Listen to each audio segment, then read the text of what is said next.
7계명이 뭐냐면 다 아시는 대로 간음하지 말라였습니다. 그래서 간음하지 말라에는 직접적으로 그 어떤 하나님이 허락하신 그 결혼 제도를 제외한 그런 어떤 부적절한 관계 거기에는 이제 성적인 관계도 있고 동성애적인 어떤 그런 문제들도 다 포함이 돼서 이제 있는 겁니다. 이제 그것에 대해서도 이제 우리가 생각을 해야 되고, 조금 더 하나 생각해 보면 성경에서도 이제 계속 그 우상 숭배를 영적 간음의 어떤 그 표현을 이렇게 해서 주석들도 보면 마치 우상 숭배를 하는 것을 마치 신랑을 버리고 이렇게 떠나는 그런 모습처럼, 정부에게 가는 모습처럼 이렇게 표현을 하고 있습니다. 그래서 이 7계명을 물론 윤리적으로 봐야 되고 도덕적으로도 봐야 됩니다. 그러나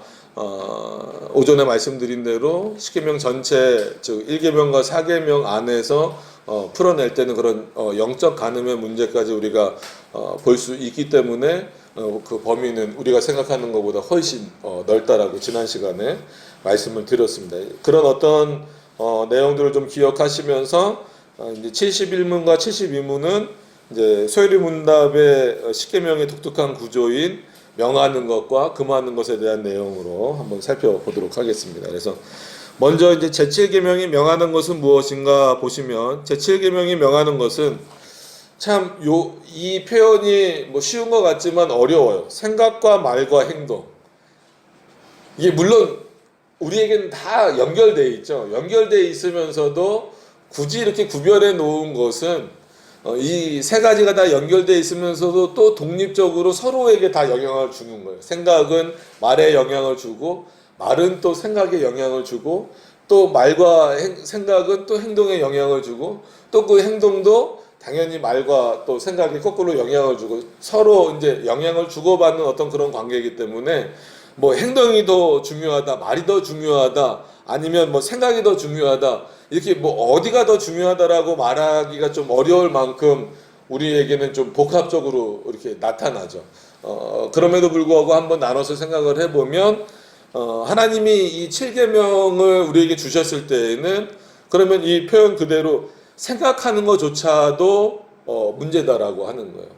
그래서 지난 시간에 한번 좀 저희가 왔다 갔다 했던 문제였는데, 그게 우내냐 다냐냐 왔다 갔다 했던 문제였는데, 오늘은 그건 얘기 안 할게요. 하여튼간 그걸 보고 그냥 단순하게 무슨 옷을 입었다 했다 이 정도 생각하는 거랑 다르게 그냥 이쁘다 이렇게 그 정도, 멋있다 이 정도는 얘기할 수 있겠죠. 근데 문제는 뭐냐면 그 수준을 뛰어넘어서 진짜 좀 이렇게 뭔가 다른 더 관계를 가져보고 싶다, 이런 어떤 생각을 갖게 되는, 그걸 만들게 되는 요소들이 우리 주변에 많잖아요. 우리 스스로 안에서도 생겨나고, 어떻게 보면 그런 것까지 하나님은 이 7계명을 범한 것으로 보시는 거예요. 그래서 굉장히 그 기준을 정하면 굉장히 엄격해요. 그래서 어떤 면에서는 과연 여기서 자유로울 수 있는 사람이 있을까? 저를 포함해서 다 표현을 하는 겁니다. 그러니까 저를 포함해서 여기서 자유로울 수 있는 사람이 있는가?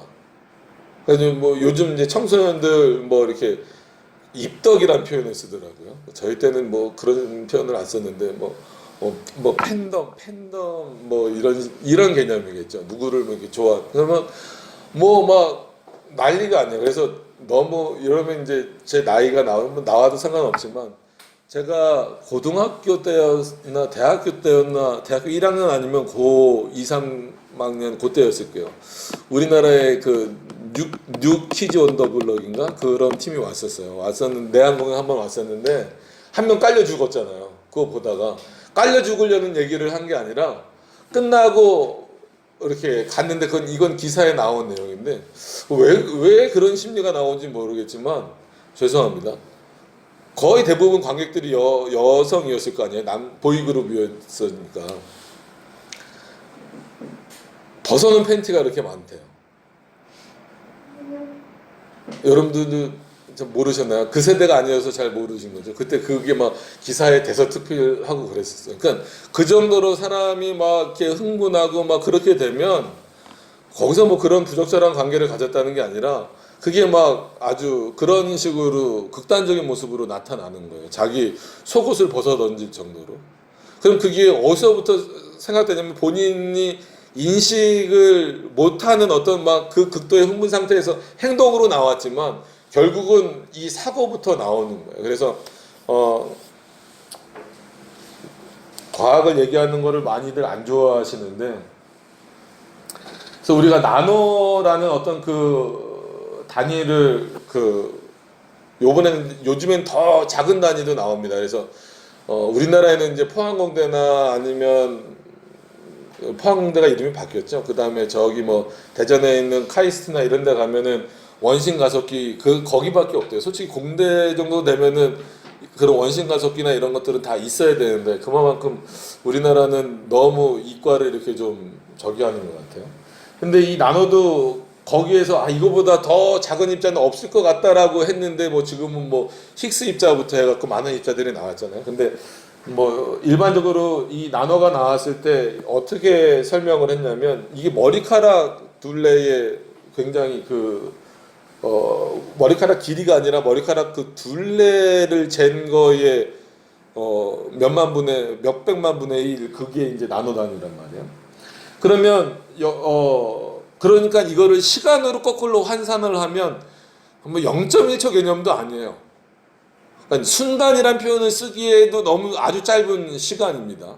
그래서 뭘 하겠다라고 의지를 갖는 게 한 이 정도 수준이래. 이건 과학자들이 말하는 이건 이제 행동으로 나타나는 거고. 그러면 이게 어떤 인식의 과정인데 보통 사람들은 난 뭘 하겠다라는 이 의지를 가지는 게 출발점이라고 생각을 하는 거예요. 그래서 이 맨 처음에 이 나노의 이 이론이 나왔을 때 의외로 거꾸로 이거는 그냥 과학에서 발견을 해낸 것임에도 불구하고 알미니안주의나 웨슬레주의가 상당히 이것 때문에 곤란을 겪었어요. 왜냐하면 거기는 의지가 모든 것의 출발점으로. 그래서 우리 교회 이름이 튤립이잖아요. 그 중에 뭐가 있어요? 불가항력적인 은혜는 뭐예요? 내 의지로 하나님의 은혜를 거절할 수 있다 없다? 없다라는 거잖아요. 그러면은 그 가항력적인 은혜라는 것을 표현했었던 알미니안주의는 어떤 거예요? 내 인간이 가지고 있는 의지로 하나님의 은혜를 거절할 수 있다라는 거예요.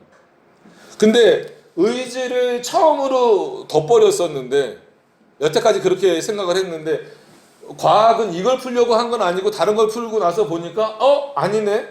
보니까 이 인간의 의지가 발동이란 말 아시죠?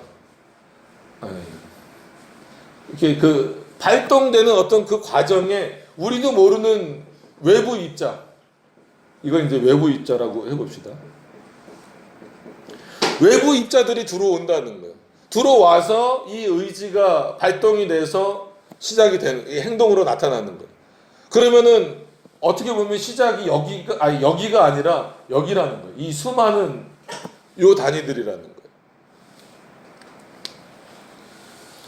그러니까 왜 이런 말씀을 드리냐면 어떻게 보면 우리가 하는 행동이나 말이나 심지어 생각조차도 어떻게 보면 이거 이전에 많은 부분들이 우리들에게 작용을 하고 있다라는 겁니다. 그래서 이런 부분들을 인식을 우리가 좀 더 해보면 이거는 구원론에서도 중요한 거지만 이런 생각과 말과 행동을 분석하고 또 우리가 지금 이 시대에 해석을 하는 데 있어서도 조금 유용할 수 있을 겁니다. 그래서 여러분들이 왜 하나님이 이 부분에 있어서 그러니까는 오늘 본문에 있어서 생각하는 것조차도 죄다라고 말씀을 하셨냐면 인간이 가지고 있는 그 의지 자체의 그 근원이 이미 여기서 나눠서 보면 이미 외부 물자의 영향 이런 것들이 굉장히 많이 작용하기 때문에 그렇다라고 하는 거예요. 그런 차원에서 볼 때 이미 그 생각은 실제로 일어나진 않았어도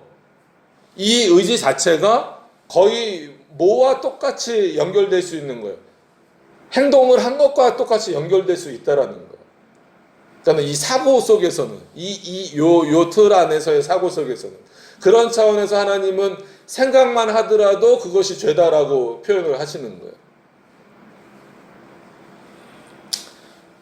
오후에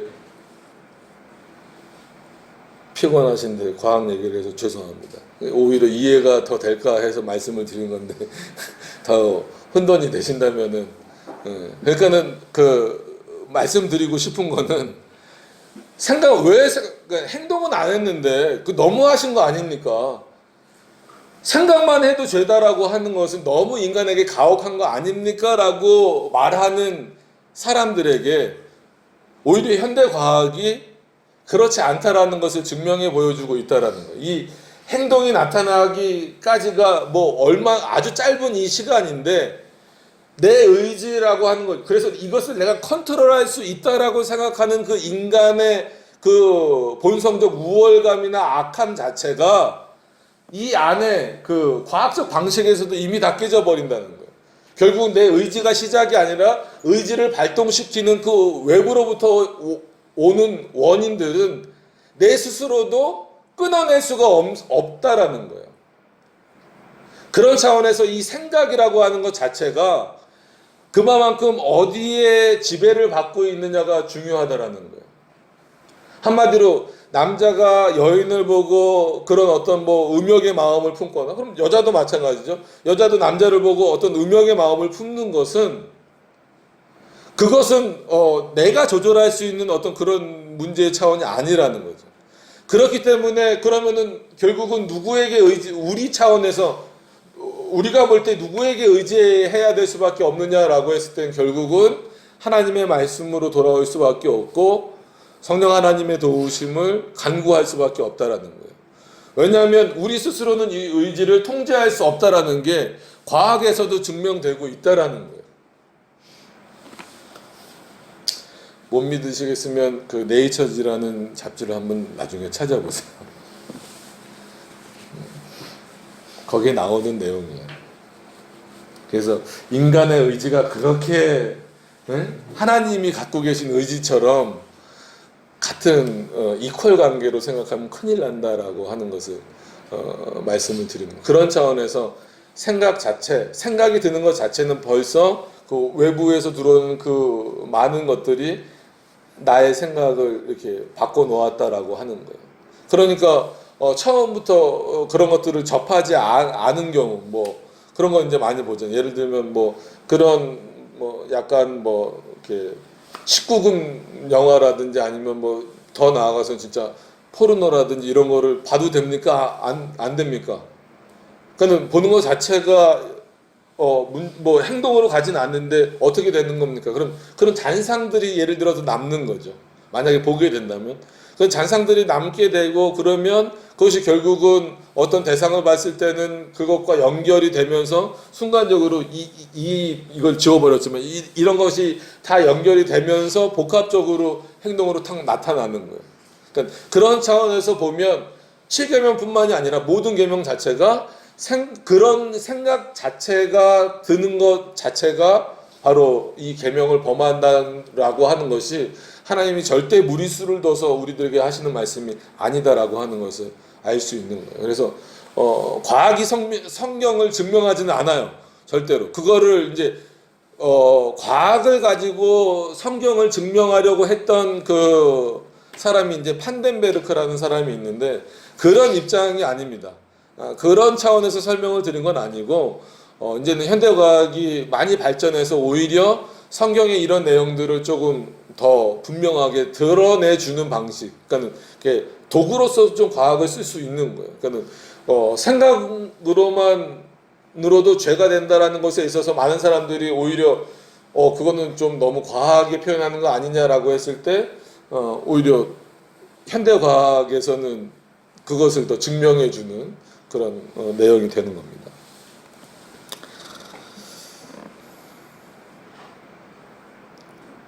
벌써 머리에 혼돈의 카오스가 이렇게 들어가신 건 아니죠?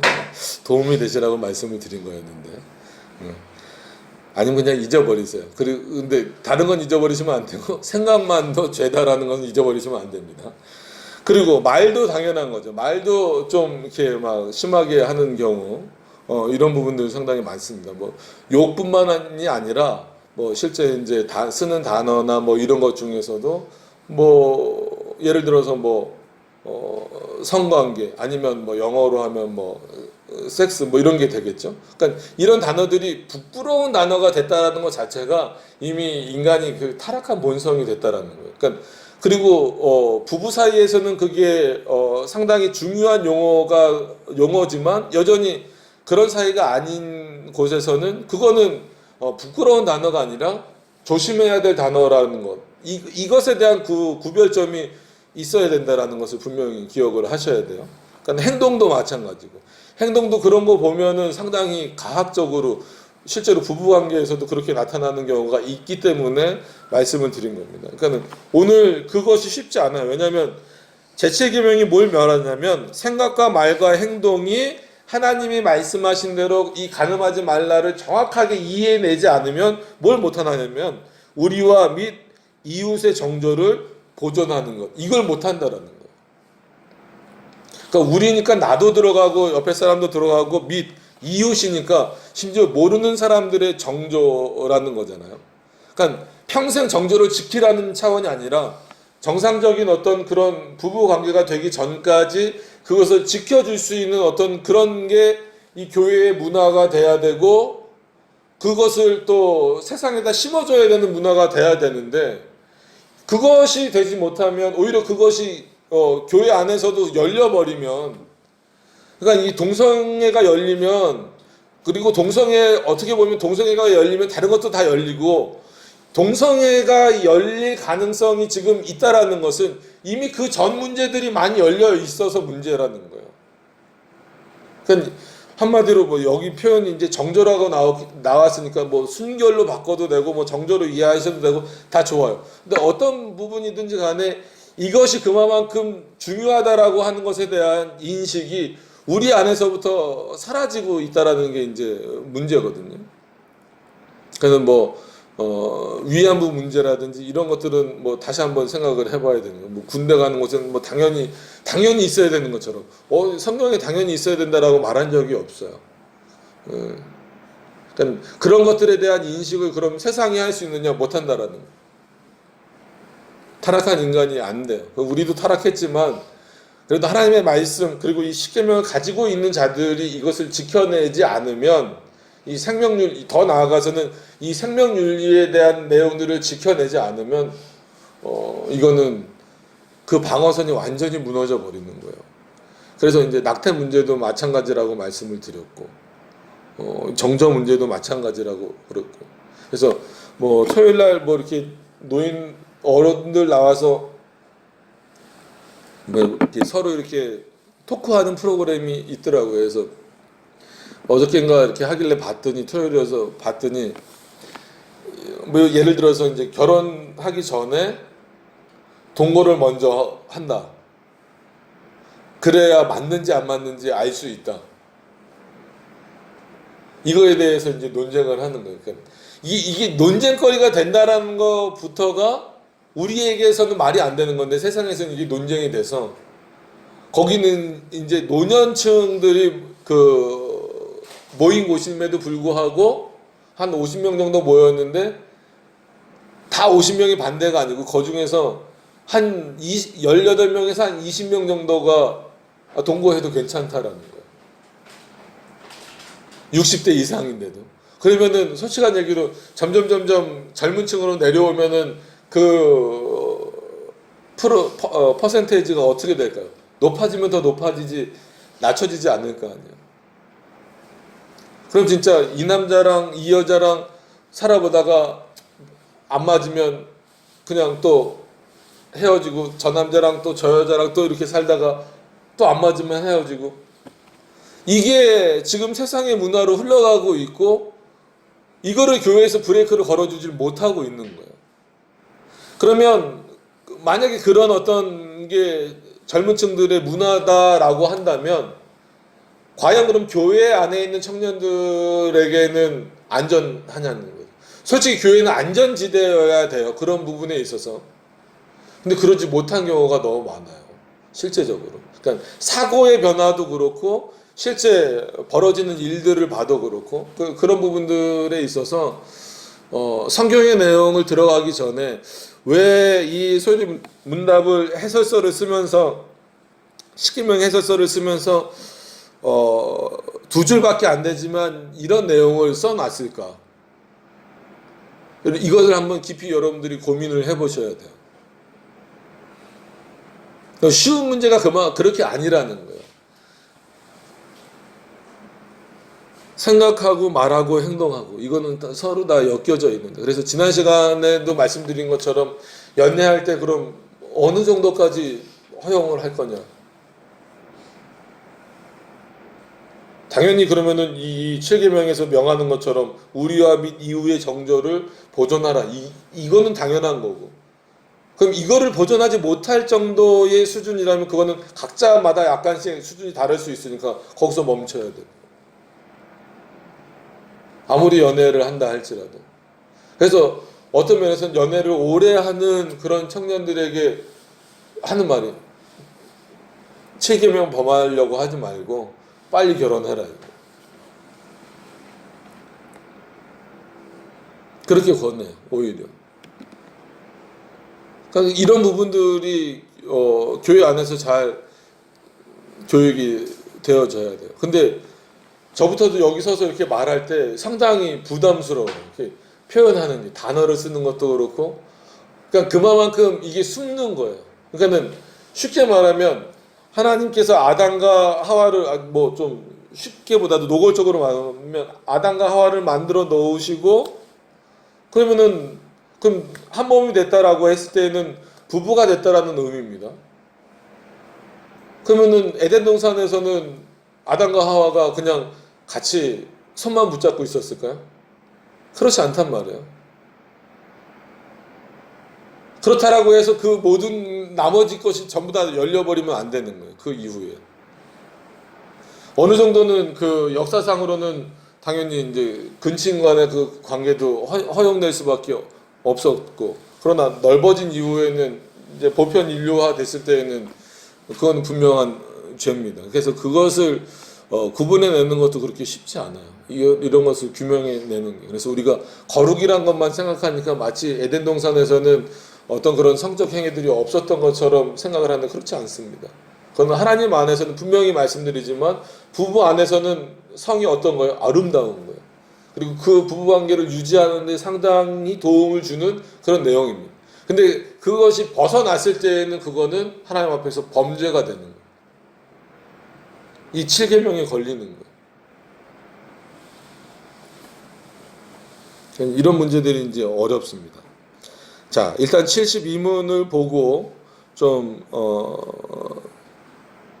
그런 내용들을 좀 성경의 예들로 한번 찾아보죠. 자, 제7계명이 그럼 금하는 것은 무엇인가? 비슷합니다. 비슷하지만 이것도 어떻게 보면 읽으면 뜨끔할 수밖에 없어요. 저도 그렇고 여러분도 그렇고 살아오면서 여기에 안 걸릴 수 있는 사람이 있을까 싶은 생각이 듭니다. 보면 제7계명이 금하는 것은 모든 깨끗이 못한 생각과 말과 행동이다. 그죠? 그러니까 결국 71문에 명하는 것에 대한 것과 비슷한 거예요.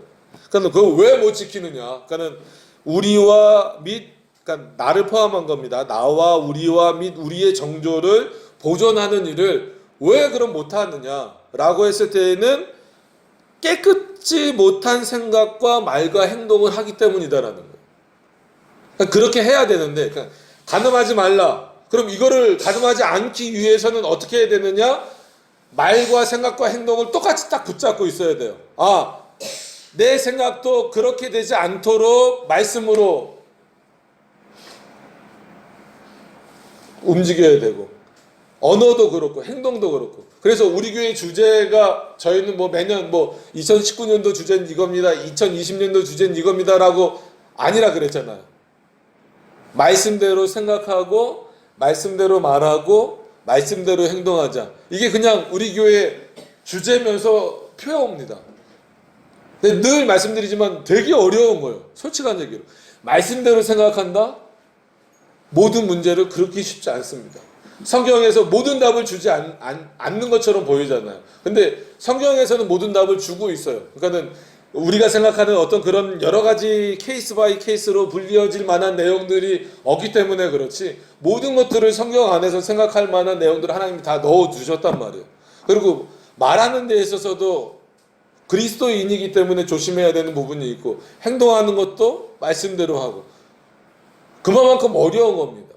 오늘도 마찬가지예요. 그럼 우리와 및 우리 이웃의 정절을 보존하기 위해서는 생각과 말과 행동이 중요한데 그걸 지키지 못하는 차원에서는 왜 못 지키냐면 생각이 깨끗하지 못하기 때문이다. 말이 깨끗하지 못하기 때문이라는 거고 행동이 깨끗하지 못하기 때문이라는 거예요. 좋기 때문에 뭐 사랑하기 때문에 이거는 하나님 앞에서 이유나 변명거리가 될 수 없습니다. 교회 앞에서도 마찬가지예요. 그러니까 이런 부분들이 참 어렵죠. 그래서 올바른 생각, 깨끗하지 못한 그러면은 여기서 깨끗하지 못한 생각은 뭔 것 같아요? 결국 인간의 어떤 그냥 본성에서 나오는 마치 그거는 짐승과 같은 거예요. 짐승들 보세요. 뭐 거의 뭐 난교 수준의 그 행동들을 보이잖아요. 아주 가학적이고 뭐 이런 내용들도 너무 많고. 근데 지금 이 젊은 세대들이나 이런 너무 많이 노출돼 있어서 유튜브도 그렇고 뭐 이제 저희 애도 이제 커와서 핸드폰을 사줘야 되는데 고민이 그거 이걸 어떻게 막을 수 있을까 사주면서 일일이 다 검열을 할 수도 없고 그걸 다 해도 요즘 애들은 어떻게 그걸 잘 다루는지 다 뚫고 들어가요. 공부를 좀 그렇게 하지 아니면 말씀을 좀 그렇게 보든가. 그죠? 핸드폰 못 다루는 애들은 없어요. 다 막아놔도 어떻게든 그거를 다 뚫더라고. 다 할 것 같아요, 그냥. 일단 그런 어떤 이 시대적 문제를 일단 고민하시면서 일단 그 시대적 문제는 한번 좀 접어두시고 잠깐만 이렇게 좀 뒤로 밀어 놓으시고 처음에는 어쩔 수 없이 아담과 하와밖에 없으니까 여기서 뭐 나중에 거기 이제 누구예요? 가인이 도망가서 다른 사람을 만나서 나를 죽이면 어떡할까? 이거 해서 하나님이 여러 사람을 더 창조해 두셨다. 성경에는 기록이 안 돼 있을 뿐이다라고 말하면 큰일 납니다. 그죠? 이때는 어쩔 수 없이 일정 기간 동안은 뭐 표현 자체가 좀 애매하지만 어쩔 수 없죠. 뭐 이 관계에서 나타날 수밖에 없어요. 이게 인간을 번식이라 그렇긴 그렇고 생육의 어떤 그 과정을 거쳐 나갈 수밖에 없습니다. 그래서 그때 만나는 것도 전부 다 이 아담과 하와의 자손들로 여러분들이 이해를 하셔야 돼요. 그럼에도 불구하고 근본적으로 근친상간은 성경에서도 죄입니다. 이거는 뭐 십계명뿐만이 아니라 하나님이 아주 강하게 레위기나 이런 데서 다루시는 그 어떤 형벌의 내용이에요. 그래서 그 인류가 어느 정도 그 확대된 이후에는 하나님이 이제 레위기서를 통하여서 그것이 죄다라고 명시하신 이후부터는 그걸 가지고 더 이상 문제를 삼으면 안 돼요. 그러니까 죄다 아니다의 문제를 삼으면 안 됩니다. 그럼 예를 들어서 누굽니까? 야곱의 두 딸들 야곱 맞죠? 갑자기 헷갈리네. 야곱의 두 딸들에 대한 그 문제 있잖아요. 야곱 맞죠? 라반? 예. 그죠. 그러니까 그런 어떤 그런 근친은 그러니까 야곱의 두 딸들도 마찬가지고. 그러니까는 야곱의 두 딸이 아니죠.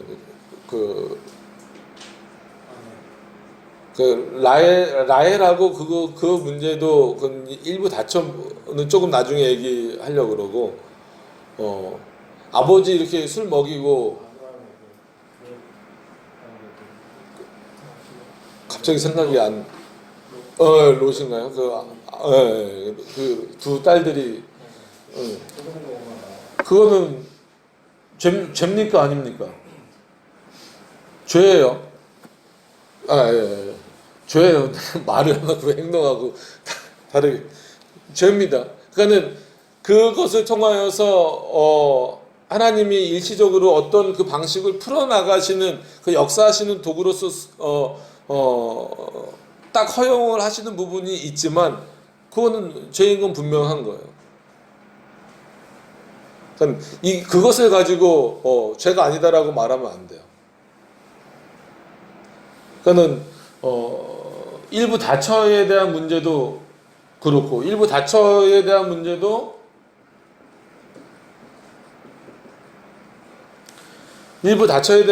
죄입니까 아닙니까? 죄입니다. 이거는 기본적으로 가져가야 돼요. 그러나 성경에서 하나님이 허용하시는 부분이 있잖아요. 그럼 그것을 가지고 본질적인 문제로 그거는 하나님이 허용하셨기 때문에 죄가 아니다라고 표현하면 안 됩니다. 그러니까 주석이나 이런 거 보면은 이것은 하나님이 이렇게 허용을 그 당시에는 해 주셨기 때문에 마치 보편적인 문화인 것처럼 이해를 하면은 안 돼요. 그리고 마치 또 그러잖아요. 하나님이 원하면 더 주실 수도 있는데 이런 표현이 성경에 나오잖아요. 구약 성경이나 이런 데 읽어보면 하나님이 너가 원하면 더 주셨을 텐데 왜 다윗한테 그렇게 말씀하시잖아요. 그 선지자를 통하여서. 그러니까 그걸 가지고 마치 이거를 허용하는 것처럼 표현하면 안 됩니다. 이건 허용이 아니라 이게 또 언행불일치가 되거든요. 이건 분명히 죄입니다. 하나님이 그것에 대해서 그냥 넘어가시는 거지. 그러니까 예를 들면은 유명한 거죠. 유다와 다말. 어떤 관계입니까? 유다는 시아버지고 며느리가 먼저 나오면 어떡해. 다말은 며느리잖아요. 근데 이 사건은 뭐 너무나 잘 아시는 거잖아요. 첫째 아들이 죽고 해서 쭉 하다 보니까 안 줄 것 같으니까 다말이 한마디로 창녀로 이렇게 변장을 해서 시아버지와의 관계를 통해서 이렇게 이어가잖아요. 그래서 그 본문에서는 유다가 다말에게 뭐라 그래? 너가 나보다 더 지혜롭다라고 표현을 하잖아요. 그래서 하나님도 이 부분은 유다나 다말에게 죄를 묻지 않으세요. 그러면 여기를 비춰봤을 때 죄입니까 아닙니까? 아니다 그러면 안 돼요. 죄예요, 죄. 분명히 이 행위 자체는 죄예요. 근데 이 행위 자체를 통하여서 다말에게 있어서 어느 지파를 통하여서 나중에는 유다 지파를 통해서 예수 그리스도가 오신다는 게 알려졌지만 이때만 하더라도 어느 지파를 통하여서 예수 그리스도가 오실지, 즉 메시아가 오실지에 대해서 모르는 상태였기 때문에 또 시아버지가 의도적으로 주지 않았기 이제 자기 남편이 죽었어도 이제 뭐라 그래야 돼요? 이렇게 가족 관계가 생각이 안 나지? 예. 그 동생을 계속 주지 않았기 때문에 이렇게 좀 부적절한 관계를 한 거예요. 그런 차원에서 이 어떤 유다의 씨를 이어가는 그래서 그 계보가 쭉 이어져 가게 하는 차원에서 다말의 행동을 칭찬한 거지. 이 행위 자체가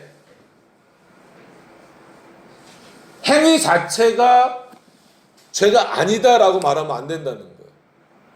자, 그러면 아까 말한 대로 이 행위는 분명히 여기에서 죄예요.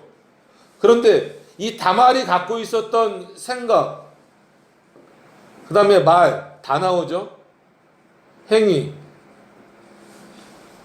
여기서 그가 가지고 있는 생각은 유다에게 음욕을 품은 거예요? 아니에요. 그럼 유다를 한마디로 이렇게 말로 저기 하잖아요. 뭐 꼬신다는 표현은 좀 그렇고 말로 이렇게 유혹하고 그 다음에 증표를 달라고 하잖아요. 그럼 뭔가 자기가 죽지 않기 위해서 자기 살 길을 찾은 거예요? 아니란 말이에요. 오히려 이거는 하나님께서 지혜를 주신 거죠. 그거를 넘어가기 위해서. 그래서 그 행위는 당연히 따라올 수밖에 없었던 거고. 그런 차원에서 이 부분에 대해서 그 다말의 생각과 말 이 부분에 대해서 물론 뭐 거기 따라 나온 행동이니까 이걸 묶어서 이 부분에 대해서 하나님이 유다를 통하여서 아 다말이 지혜로웠다라고 말씀하게 하신 거예요. 왜? 유다가 안 줘서 대가 끊길 뻔했었으니까. 어떤 의미인지 아시겠어요? 그럼에도 불구하고 행위로만 놓고 봤을 때에는 죄라는 거예요. 그러면 예를 들어서 동시대에 이 유다와 다말 사건이 있었던 동시대에 전혀 다른 곳에서 비슷한 사건이 벌어졌다라고 해봅시다. 이건 죄예요, 아니에요? 이건 정죄당하는 죄예요. 이런 생각과 말과 행동은 솔직한 얘기로 하나님이 누구에게 주시는 거예요? 다말에게 주시는 거예요. 어떤 의미인지 아시겠어요? 이거를 구별을 잘 하셔야 됩니다. 시대적 허용으로 가면 큰일 나요. 이 시대에는 그렇게 허용하셨다. 그러니까 그 구약에 나오는 그 왕들은 진짜 부인이 굉장히 많았잖아요. 그죠? 뭐 우리나라 조선시대도 그렇지만 조선시대 하나님이 허락하신 건 아니지만 구약시대 보면 하나님이 어떻게 이렇게 본인이 이렇게 정해놓으신 창조 질서가 깨지는 거를 그냥 두고 보시지? 그러면은 사고가 이렇게 가는 경우가 있어요. 그러면은 이 시대는 일정 기간 동안 허용을 해 놓으신 건가?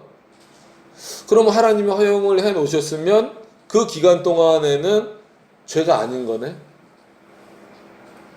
그러면 십계명이나 아니면 율법을 적용할 수 없네? 라고 가면 안 된다는 거예요. 그거는 분명히 죄입니다. 그럼에도 불구하고 하나님이 그냥 그것을 넘어가신 이유는 그래서 오히려 더 원론적으로 사사기의 끝부분에 가서 보시면 계속해서 왕을 원하잖아요. 그리고 마지막 문장이 사사기의 마지막 부분이 어떻게 끝나요? 이들이 뭐가 없으므로? 왕이 없으므로 각자의 소견에 옳은 대로 행동한다 그랬어요. 여러분 거기서 문제점을 한번 찾아보세요. 아니 7계명을 하다가 왜 갑자기 사사기입니까? 라고 물으실 수도 있지만 한번 찾아보세요. 거기에서 가장 큰 문제점, 이게 사사기 전체를 덮고 있는 내용이기도 하고 여러 가지 문제를 풀어내는 데 있어서의 답이기도 합니다. 그들에게 왕이 없으므로 각자의 소견에 옳은 대로 행하였다. 여기서 뭐가 문제일까요? 아예 대답을 안 하기로 작정을 하셨나요? 왕이 없으므로가 문제예요. 이스라엘에게 왜 왕이 없어요? 이스라엘의 왕이 누구예요? 하나님이시잖아요. 그런데 각자의 소견에 옳은 대로 했다라고 하는 것은 뭐냐면 이스라엘 자체가 하나님이 왕이시라는 것을 지금 인정하는 거예요, 안 하는 거예요? 안 하는 거랑 마찬가지예요. 그리고 일정 부분 하더라도 뭘 요구하는 거예요? 다른 나라와 같은 보이는 왕을 원하는 거예요. 하나님은 완전하시고 완벽하신 왕입니다. 그렇죠. 근데 인간 왕은 하나님만큼 완전하거나 온전할 수 있어요, 없어요? 없어요. 여러분, 그래서 첫 번째 주신 왕이 다윗이 아니라 사울이에요. 하나님이 다윗과 같은 인물을 먼저 세우실 수 있어요. 어떤 의미인지, 제가 지금 드리는 말씀이 어떤 의미인지 아시겠어요? 그러니까 다윗처럼 하나님의 말씀에 순종해서 100% 순종한 건 아니었지만 어쨌거나 하나님으로부터 내가 보기에 좋았다, 의로운 자다라는 그 평가를 들을 만한 인물을 세우신 것이 아니라 어떤 인물을 세웠어요? 말 그대로 진짜 잘생기고. 저도 그렇게 한번 잘생겨 봤으면 좋겠어요. 예전에 자꾸 이런 얘기하면 길어지는데, 예전에 이렇게 가다가 어떤 연예인을 딱 봤는데, 남자 연예인이었는데 남자인 제가 봐도 야 대단하다. 그냥 그 라운드 티라 그러죠. 그거 하나 입고 이렇게 청바지에 탁 올라오는데도 야 정말 정말 기가 막히다. 그런 생각을 가졌어요. 저러니 야 여자들이 안 좋아할 수가 없지. 그게 한 25년 전에 홍대에서 본 장동건이었어요. 실제로 봤어요. 하나님이 심혈을 기울여서 만드셨나. 정말 진짜 비신 별거 안 입어 그냥 청바지 입고 별거 안 입었다 그러면 오해하지 마세요. 청바지에다 그냥 티를 입고 나오는데도 야 이건 정말 사람이 아닙니다. 어떻게 저렇게 심혈을 기울이셨죠? 왜 나한테는 심혈을 안 기울이셨을까? 어쨌거나 그럼에도 불구하고 보시면 사울은 어떻게 보여요? 아름답고 그 아름답다는 게 뭐예요? 잘생기고 키 크고 멋있는 왕이에요. 그래서 정말 잘 통치할 줄 알았지만 어때요? 하나님의 뜻 다 어겨버리잖아요. 그리고 그 이후에 이스라엘의 왕들을 보세요. 그러니까 하나님을 잘 섬기는 왕들도 있고 했지만 어떤 모습이 있어요? 인간적인 연약함과 그리고 악함, 즉 그런 본성들을 다 드러내도록 그냥 내버려 두신 거예요.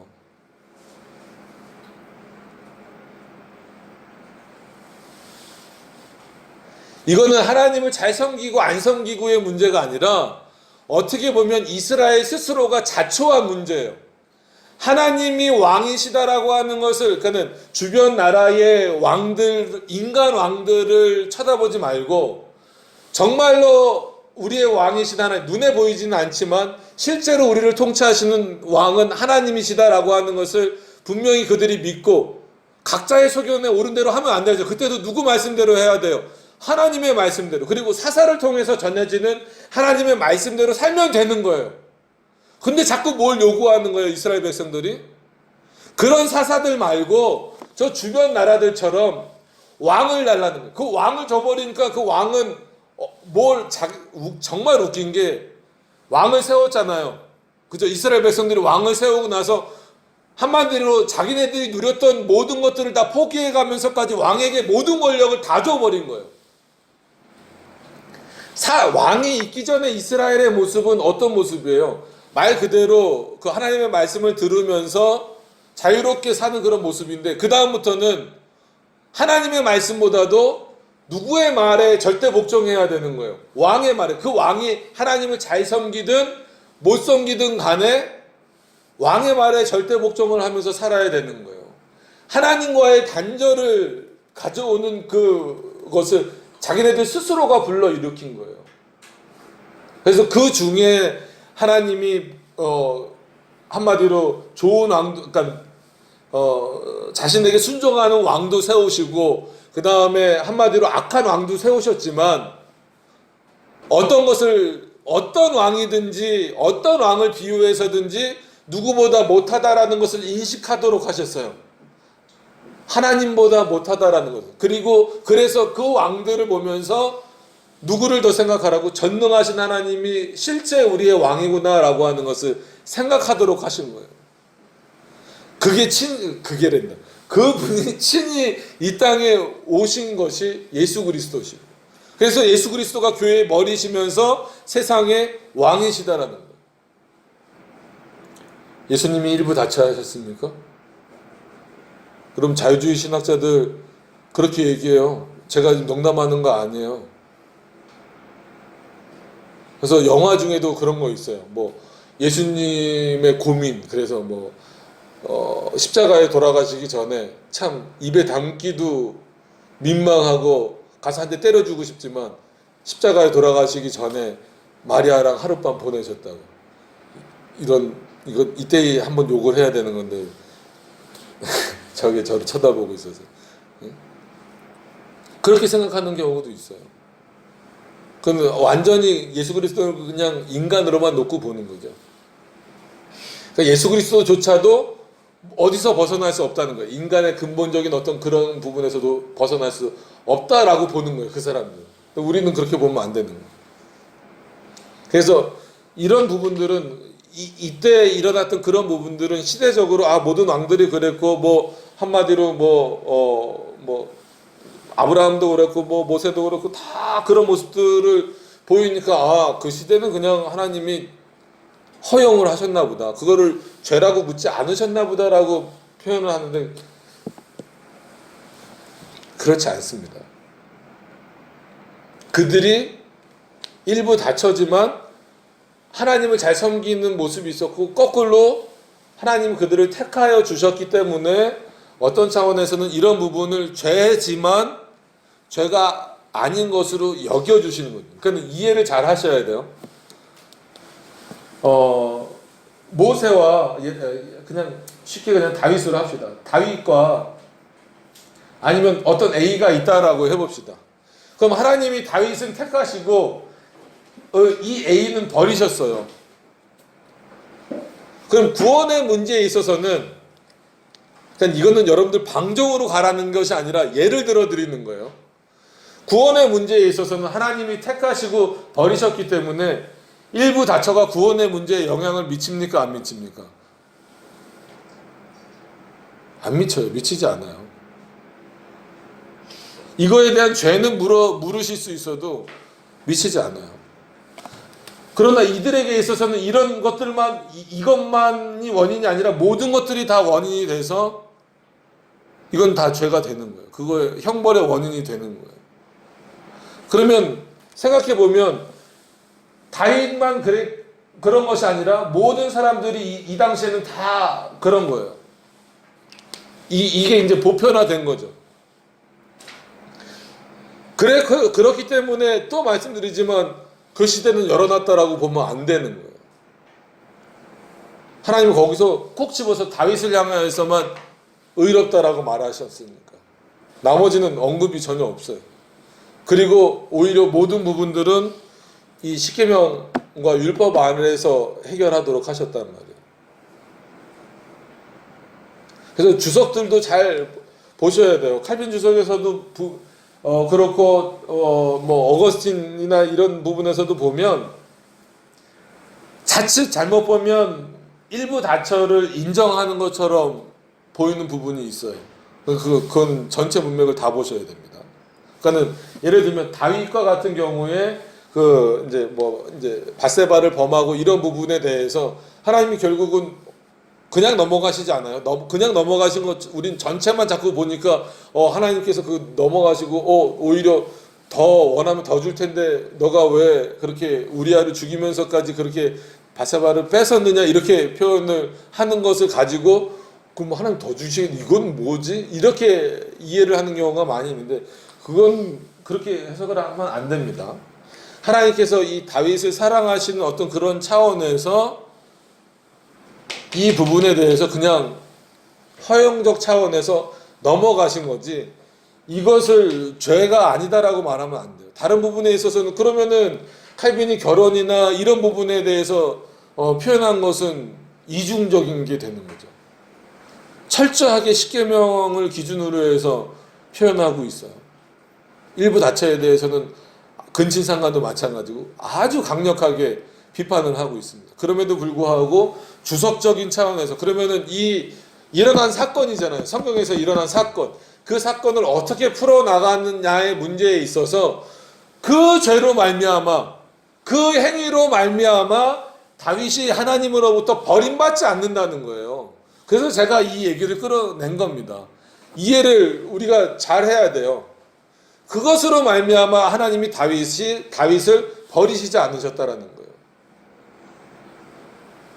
그 다윗에게 허용하셨을 뿐이지. 그러면 허용했다라고 해서 그것이 죄로부터 자유로울 수 있느냐? 그건 아니라는 겁니다.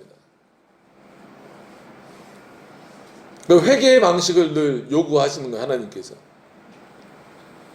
그리고 아까 말씀드린 대로 전체 부분을 이해시키기 위해서 인간의 연약함, 그 연약한 인간이 왕이 됐을 때에 결국은 할 수 있는 행위들이 뭐냐? 자기의 절대 권력을 이용해서 솔직한 얘기로 이게 부각돼서 그렇지 다른 부분으로 가도 다 걸려요. 솔직한 얘기로. 그죠? 왕의 마음에 안 들면 어떻게 해요? 죽여버리잖아요. 그럼 우리 8계명 뭐예요? 살인하지 말라잖아요.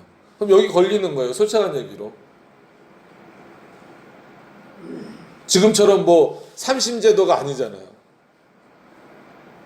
명예요, 뭐 이런 거 다 자기네들이 준 거예요.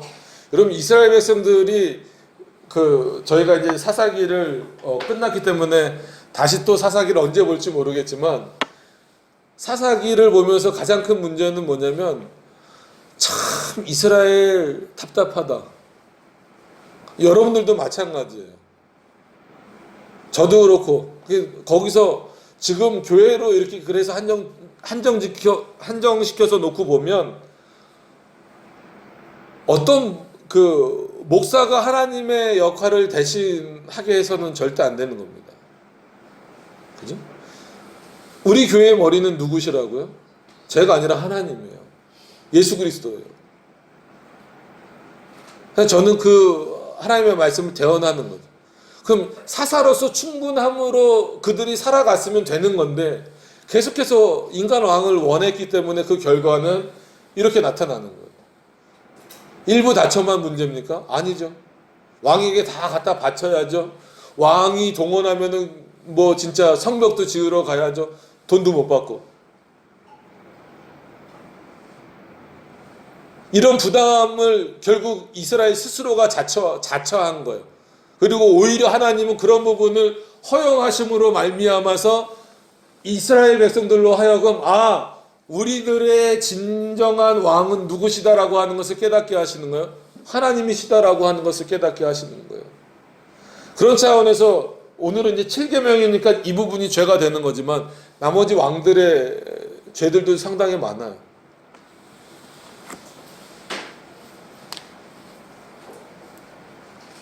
그래서 많이 이것 때문에 논쟁이 되는 부분들만 나눠 보고 있는 겁니다. 유다와 다말 사건 이거는 그냥 마치 성경에 그렇게 표현되어 있잖아요. 유다가 다말 내가 나보다 지혜롭고 하나님의 뜻을 더 잘 알았다. 이것 때문에 면죄부를 여기다 그냥 줘버리는 거예요. 그러면은 오늘 그래서 소유리 문답이 참 잘 나눠진 거예요.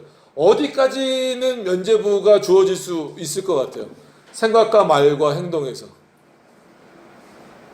그러니까 물론 성경에서는 행동까지 면죄부를 주신 건 맞긴 맞아요. 그러니까 그건 허용 차원에서. 근데 다른 사람과는 분명히 다르게 생각과 다말은 달랐다라는 거예요. 그러니까 음욕의 차원, 즉 7계명을 범하는 음욕의 차원은 아니었다라는 거예요. 그럼에도 불구하고 그 행위 자체는 그건 일부 다처가 아니죠. 뭐에 걸리는 거예요? 근친상간에 걸리는 거예요. 그 행위 자체는 뭐라고 봐야 돼요? 죄라고 봐야 되는 거예요. 근데 이건 하나님이 허용하셨으니까 이건 죄가 아니다라고 가버리면 안 된다는 겁니다. 일부 다처도 마찬가지. 죄예요. 다윗도 죄고 솔로몬도 죄고 다 죄입니다. 그러나 하나님이 그것을 허용하신 거예요. 허용하셔서 그 죄로 말미암아 그들을 버리시지 않겠다라는 거예요. 그냥 그들 인간의 연약함으로 내버려 두신 거예요. 내버려 두셨다라고 해서 그것을 죄로부터 면제된다. 그 시대는 그러면은 지금 시대도 그럼 강력하게 요청을 하면 하나님이 봐주실 거예요? 큰일 나죠. 하나님의 말씀 10계명은 특히나 어떻게 보면 뭐 나중에 주시긴 했어도 창세기부터 요한계시록 지금 시대까지 똑같이 적용돼야 되는 거예요. 어느 시대에는 면죄부를 주면 안 됩니다.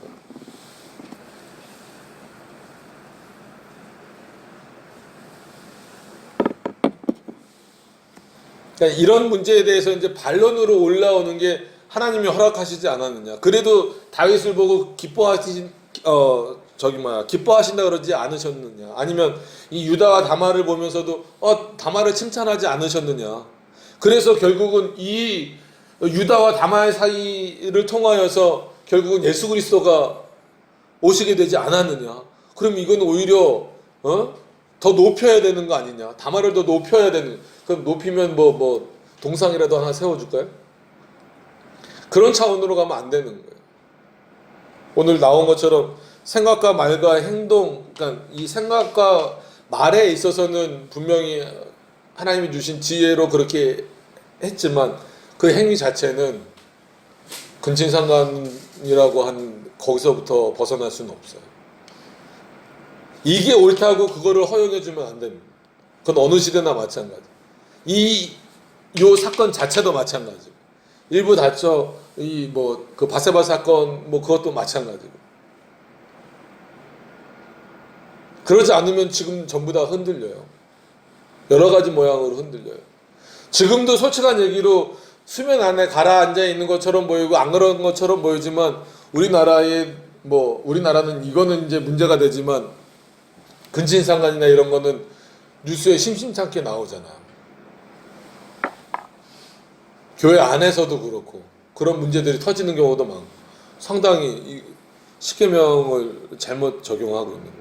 늘 말씀드리지만 이렇게 함부로 십계명에서 칠계명이나 육계명이나 팔계명이나 범하는 것은 뭐에 대한 분명한 인식이 없기 때문에 그래요. 1계명부터 4계명에 대한 인식이 없기 때문에 그래요. 그 하나님이 나를 보고 계신다라는 그 사실만 가지고 있어도 7계명조차도 함부로 범하기 힘들어요. 부모님은 속일 수 있죠. 그죠? 옆 사람은 속일 수 있어요. 막 노트북이나 유튜브나 이런 거 막 삭제하고 그러잖아요. 저희 때는 이제 노트북이나 아니면 이제 비디오 테이프, 노트북 세대도 아니에요, 우리 때는. 그죠? 비디오 테이프 세대였으니까. 그죠? 비디오 테이프 하면은 막 이렇게 애들끼리 몰래 가지고 오면 이제 돌죠. 그럼 갖고 있는 애가 1,000원, 5,000원 이렇게 막 빌려주고 막. 그럼 몰래 가서 보면 부모님은 속인 것 같죠. 누구는 다 속인 것 같죠. 근데 누구는 못 속이는 거예요. 하나님은 못 속이는 거예요. 은밀한 중에 보시는 하나님을 기억하셔야 돼요. 그러니까 우리의 생각도 하나님은 아실 수밖에 없고 우리의 말도 내뱉지 않아도 아신단 말이에요. 왜 그 하나님에 대해서 인식을 못하냐는 거죠. 그러니까 본질적으로 그 하나님이 죄라고 규정해 놓으신 것에 있어서는 물러나서는 안 돼요. 그런 어떤 현상들이 보여진다고 하더라도 거기서부터 물러나서는 안 돼요. 물러난다는 건 그런 현상을 하나님 봐주셨으니까 이거는 그냥 죄가 아닌 거구나 이렇게 물러나지 말라는 거예요. 죄임에도 불구하고 하나님이 어떤 그 상황이나 어떤 그 섭리 안에서 그 부분을 그냥 허용하고 넘어가시는 그냥 부분이 있는 거지, 하나님이 넘어가셨다라고 해서 그것이 죄가 아니다? 그거는 아닙니다. 그건 분명히 7계명에 걸리는 거고, 그러니까 7계명뿐만이 아니라 10계명에 걸리는 거고 율법에 걸리는 거고 하나님의 말씀이 전부 다 걸리는 거예요. 하나님이 원하시지 않아요. 동일하신 하나님인데 그럼 일부 다처를 왜 일정 기간만, 그러니까 이 근친에 대한 문제는 그 창세기 이후에 일정 부분은 어쩔 수 없는 거예요. 그죠? 그 생육하는 그 과정에서는 그렇지만 일부 다처 문제는 왜 그때만 허용을 하셨을까요? 그렇지 않아요. 그러면 지금까지도 다 허용을 하시겠죠. 그러니까 이런 부분들을 상당히 주의 깊게 살피셔야 됩니다. 그러니까 그렇지 않으면 이 성경을 해석하는 데 있어서 상당히 그 오해가 될 수 있어요. 다만 칭찬받아야 됩니다. 그의 생각과 말에 있어서는. 그러나 그렇다라고 해서 그가 한 행위가 정당화될 수는 없어요.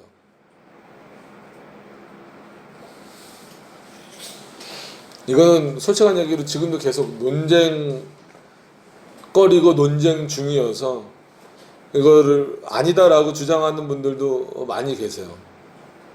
많이 계시기 때문에 여러분들이 또 다른 곳에서 또 이제 다른 목사님이라든지 다른 글을 통해서는 또 다르게 주장하는 내용들을 보실 수도 있을 거예요. 여러분들이 잘 판단하시면 좋을 것 같아요. 그래서 성경에 그냥 나왔다라고 해서 이거는 그냥 전체적으로 그냥 면죄부. 이것도 하나님이 아무 말씀 안 하신다기보다도 이랬음에도 불구하고 전체적인 다윗의 평가를 가지고 이것을 접근하는 것은 상당히, 그러니까 전체적인 그 인물에 대한 평가를 가지고 개별적 사건으로 들어가는 건 문제가 있는 거예요. 그죠? 예를 들면 제가 스스로 예를 드는 대상이 돼야죠. 그죠? 누구를 예를 들면 제가 이걸 뭐 주장하거나 그런 거 했다는 건 아닙니다. 절대. 그건 아니지만 예를 들면 저를 전체적으로 평가하면은 여러분들 어떻게 평가하시겠어요?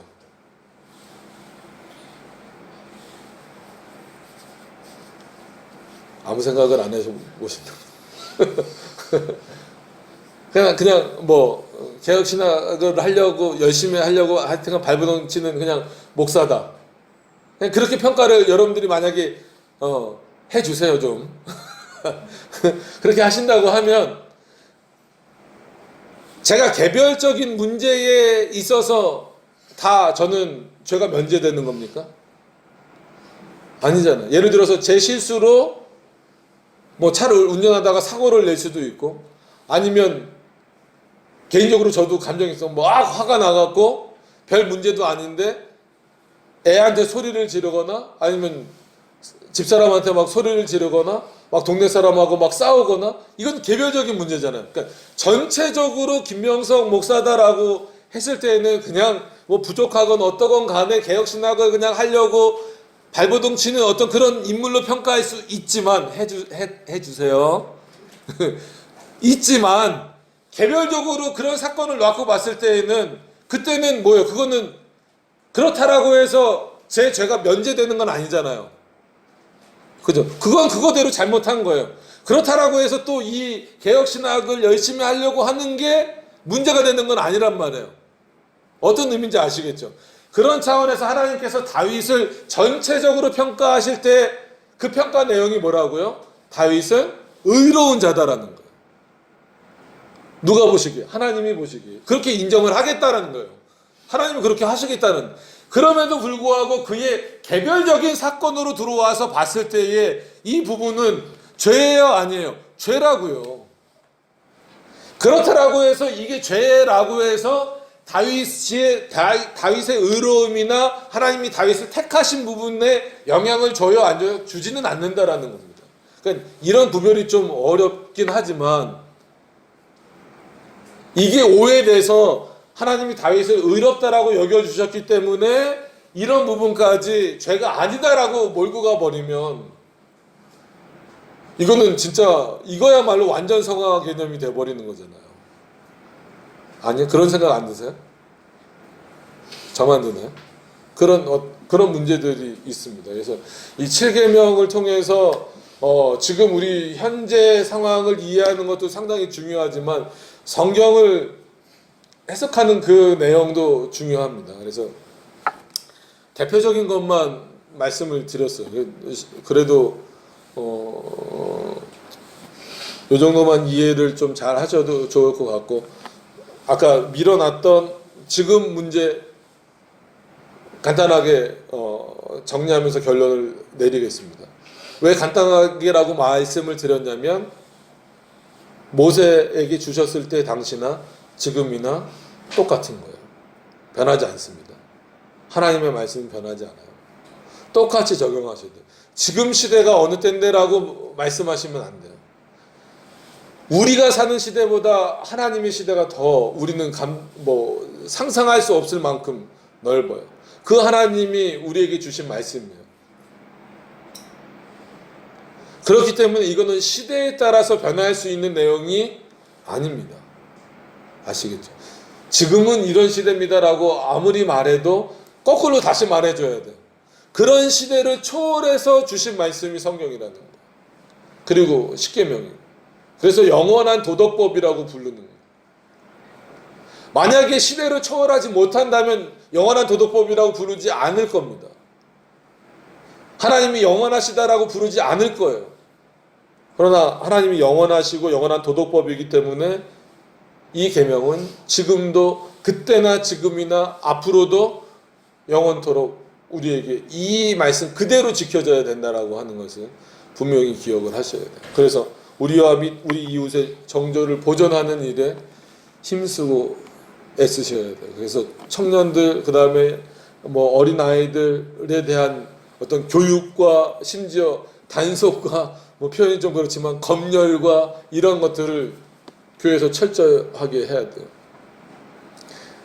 그래서 뭐 수련회 가거나 아니면 뭐 지금은 그럼 또 인권 하여튼간 뭐 여기저기 다 인권 갖다 붙여가지고 근데 가끔 저는 이제 교회 애들 오고 그러면 이제 청년들은 안 했어요. 근데 중고등학교 이렇게 맡았을 때만 해도 가방 검사.